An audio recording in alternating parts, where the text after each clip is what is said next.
2019 ఎన్నికల తర్వాత ఏపీ వ్యాప్తంగా ఒకేసారి 1,26,000 మంది ఉద్యోగాలు ఇచ్చినటువంటి ఒకే ఒక్క వ్యవస్థ గ్రామ వార్డు సచివాలయ వ్యవస్థ. దీన్ని అప్పట్లో వైఎస్ఆర్ కాంగ్రెస్ పార్టీ ప్రభుత్వం ఏర్పాటు చేయడం జరిగింది. దీని మీద చాలా విమర్శలు కూడా వచ్చాయి. ఆల్రెడీ రెవెన్యూ ఆఫీసర్లు, రెవెన్యూ అధికారులు ఉన్నటువంటి పరిస్థితి దీనికి సమాంతరమైనటువంటి మరో వ్యవస్థను రూపొందించాల్సినటువంటి అవసరమే ఉంది.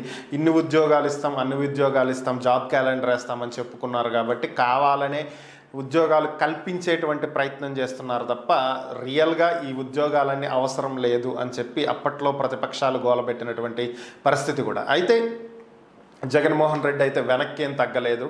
సో ఓవరాల్గా గ్రామ వార్డు సచివాలయాలను ఏర్పాటు చేశారు. ఒక్కొక్క గ్రామ వార్డు సచివాలయం కింద 2,000 కుటుంబాలకు సేవలు అందించేలాగా ఏర్పాట్లు చేశారు. అంటే 2,000 కుటుంబాలకు కలిపి ఒక సచివాలయం ఉంటుంది. అలానే దీంట్లో ఒక 10 నుంచి 14 మంది ఉద్యోగులు ఉండేలాగా ఏర్పాట్లు చేశారు. వీళ్ళకి యూనిఫామ్లని సో అన్నీ సిద్ధం చేశారు. అయితే వీటికి సంబంధించి కొత్తగా భవనాలు కూడా నిర్మించారు. ఎప్పట్లో పురాతన కాలం నుంచి ఉన్నటువంటి, పురాతన కాలం అని కూడా అనలేమేమో కానీ సుదీర్ఘకాలం నుంచి ఉన్నటువంటి పంచాయతీ భవనాలు ఇలాంటివన్నీ కూడా తొలగించబడి వాటి స్థానంలో కొత్త భవనాల నిర్మాణం కూడా జరిగింది. వీటన్నిటికీ సంబంధించి నిధులు కేటాయించారు.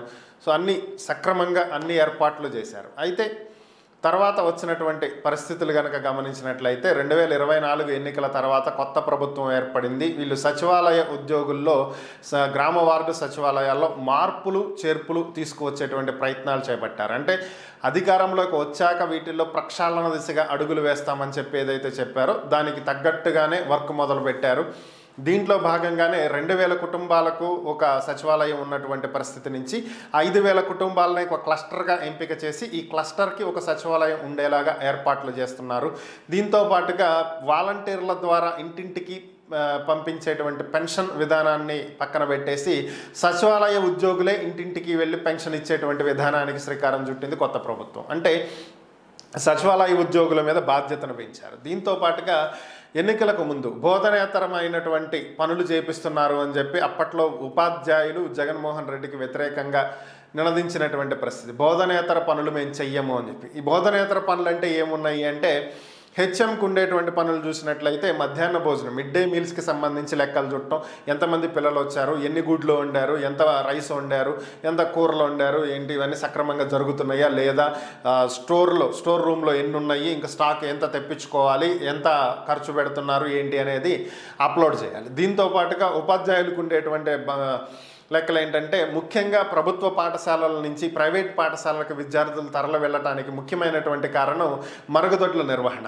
ప్రభుత్వ పాఠశాలల్లో దాదాపుగా మరుగుదొడ్లు అనేవి చాలా తక్కువగా ఉంటాయి. ఉన్నటువంటి పాఠశాలల్లో కూడా సరైనటువంటి నిర్వహణ ఉంటుంది. సో దీనికి ఆల్టర్నేట్గానే ప్రభుత్వం నీట్గా మరుగుదొడ్లు మెయింటైన్ చేయడం కోసం ఏ రోజుకి ఆ రోజు ఫొటోస్ అప్లోడ్ చేయాలి, నీట్గా ఉన్నాయి అనేది తెలియాలి అనేటువంటి విధానం తీసుకురావటం, యాప్లు తీసుకురావటం, వీటిలో అప్లోడ్ చేయాల్సిందిగా టీచర్లకే బాధ్యతలు అప్పచెప్పడం.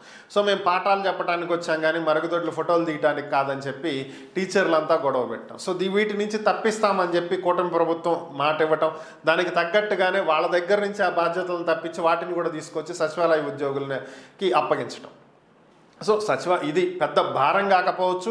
5,000 కుటుంబాలు ఉండే ఒక సచివాలయ పరిధిలో 1-2 స్కూల్స్ ఉండొచ్చు మేబీ. సో కాబట్టి ఇది పెద్ద బరువు అయితే అవ్వదు.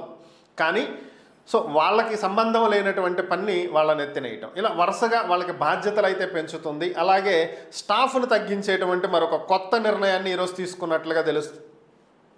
ఇదేంటి అంటే సచివాలయాల్లో ఉన్నటువంటి 10 నుంచి 14 మంది ఉన్నటువంటి స్టాఫ్ని 5గురికి కుదించాలని చెప్పి ప్రభుత్వం నిర్ణయం తీసుకున్నట్లుగా తెలుస్తుంది. అలాగే ఈ మిగిలినటువంటి స్టాఫ్ని వివిధ శాఖల్లో ప్రభుత్వానికి సంబంధించినటువంటి ఇతర శాఖలకు మళ్లించాలని చెప్పి ప్రభుత్వం నిర్ణయం తీసుకున్నట్లుగా తెలుస్తుంది. ముందుగా 660 మందిని సచివాలయాల నుంచి ఉద్యోగులను తీసి ఇరిగేషన్ శాఖలో ఏఈలుగా, ఇంజనీరింగ్ విభాగానికి సంబంధించినటువంటి సచివాలయ ఉద్యోగులను 660 మందిని ఇరిగేషన్ డిపార్ట్మెంట్లో అసిస్టెంట్ ఇంజనీర్లుగా పోస్టింగ్ ఇస్తూ ప్రభుత్వం నిర్ణయం తీసుకున్నట్లుగా తెలుస్తుంది. ఇక దశల వారీగా వివిధ సచివాలయాల్లో ఉన్నటువంటి ఉద్యోగులను అక్కడి నుంచి తీసి ప్రభుత్వానికి చెందిన ఇతర శాఖలలో వారికి పోస్టింగ్లు ఇచ్చేటువంటి విధానానికి ప్రభుత్వం శ్రీకారం చుట్టినట్లుగా తెలుస్తుంది. దీని ప్రకారం ఇక స్టాఫ్ తక్కువ, పని ఎక్కువ, పని భారం పెరిగేటువంటి అవకాశాలు అయితే కనిపిస్తున్నాయి.